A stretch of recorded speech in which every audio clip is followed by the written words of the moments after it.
G'day, ZiggyD here with another Path of Exile guide. In this video I'm going to be giving you guys a cookie cutter build for the Duelist for the shorter races, so the 1 hour, 2 hour and 3 hour races. This is primarily focusing on the 1 hour race, but the idea of this build can easily be extended out to the later races if you want to apply it to that as well.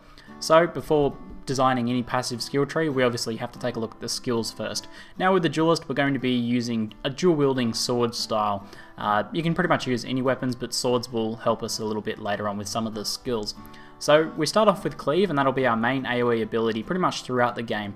From there we'll pick up Dual Strike from HILLOCK. That's very good single target damage, and obviously it's a dual wielding skill, so that'll help a lot with single target DPS. We won't use that as much as Cleave, but it's still a good one to have. From HAILRAKE, if you happen to do that quest, which I recommend because of the Quicksilver Flask alone, we pick up Fire Trap, which just gives us a nice increase in AoE damage. You can easily throw a fire trap down and then Cleave to take down packs pretty quickly. From there, from the Glyph Wall mission, I like to pick up Viper Strike.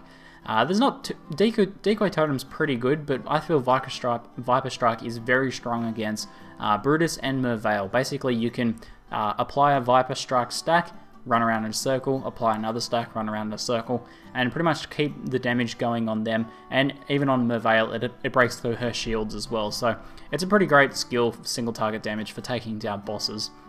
So I think that's a pretty good one to take. But if you want a more safer skill for other applications, then Decoy Totem's a good one to get as well. And then from Brutus, we pretty much pick up Hatred, so pretty basic there. Oh, and then any of the support gems are a good choice. I prefer getting added fire or added cold, basically. Probably added cold's a little bit better for the build that we'll plan out on the passive tree, but life gain on hit's also a solid choice if you want a bit more survivability. Doesn't matter too much. So let's move on to the passive tree here. Now we have two choices when starting with the passive tree for the Duelist. We can either come down the melee side and go through one-handed, or if you're going to do a two-handed build, you can do two-handed, but for this build you could do one-handed. Now this results in more overall damage but much lower attack speed. So we're going to go with attack speed here. We're going to go through attack speed, then dual wield speed, dual wield damage there, and into agility. Now what this allows us to do is, agility allows us to use the whalebone rapiers at level 7. So if we take a look at the item list here, we've got the whalebone rapier, which comes up at level 7, does 13 to 14 damage and has a very high attack speed. Now compared to the normal swords there, so what have we got? We've got the copper sword at level 5, which does a bit less damage and has a much lower attack speed, and then the saber at level 10, which does about the same damage but more attack speed, but we don't get that for another 3 levels. So being able to use that whalebone rapier gives us a real good damage boost at a sort of a crucial point in the game. So let's go back to the passive skill tree here. From there, we're able to get life and regeneration about by the time we hit Brutus, so that's pretty solid there to have that extra life and regeneration there, and we have plenty of damage and attack speed from these nodes here.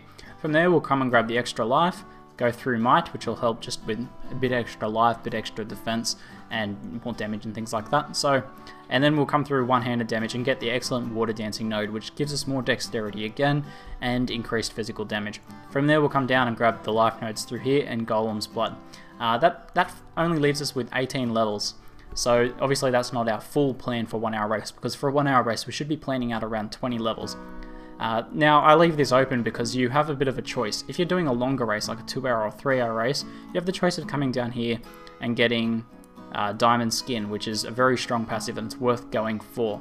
But in the 1 hour race, if you happen to get those extra 2 levels, I recommend either just getting 2 melee damages here or 1 melee damage and this life node here. So, or you could pick up regen, but I don't think that provides as much benefit as 8% life. So you have a few choices there. I think probably 20% melee damage is a very nice boost for those 2 last points and might help you squeeze out a few more kills right at the very end when you're probably likely to be farming a fairly easy area and don't really need the life anyway. So I'd recommend going for the melee damage for your last 2 levels there. In terms of gearing, you've probably picked up on the fact that we'll be using swords, so you'll be dual wielding swords. I know you have a choice between the standard swords and the rapiers. I recommend going with the rapiers if you can happen to find them, but pretty much in a race you don't often have the best choices available to you, so just try and get 2 fairly evenly good weapons and just use the best ones you can. In the earlier game, before we get things like Viper Strike, you can actually pick up like one-handed maces and axes and things like that. If you happen to find a very good one, don't limit yourself just to swords because that's the weapons you're supposed to be using. Use the best weapons available to you. In terms of armor, you want to be using pure armor, evasion armor, or evasion armor if you happen to find a really good one.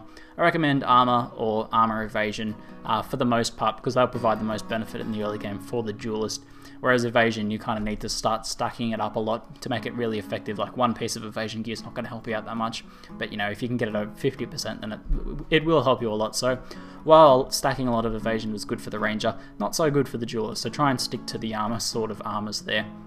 And overall, and other than that, pretty much just go for, you know, your move speed boots and 2 good weapons. Those are the 2 main things to go for, and stack whatever life you can. 2 coral rings and a life belt or a strength belt are great choices there.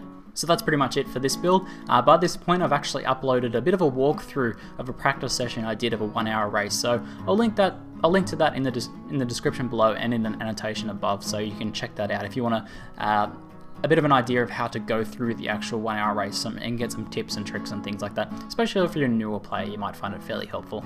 Anyway, that's it for now. I'm ZiggyD, and thanks for watching.